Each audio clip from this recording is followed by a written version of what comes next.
How to manage marketplace ratings you have given on Facebook mobile. Hello guys, in today's video I'm gonna show you how to manage marketplace ratings you have given on Facebook mobile. First thing we're gonna do is go to Facebook and then click these three lines here in the top corner and go down until you find settings and privacy and click settings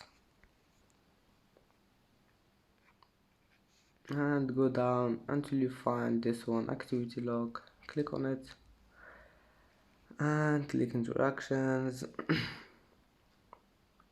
and here you will find this one. Just click on it and that's it for today's video. If you like this video, please don't forget like and don't forget subscribe, and see you in the next video.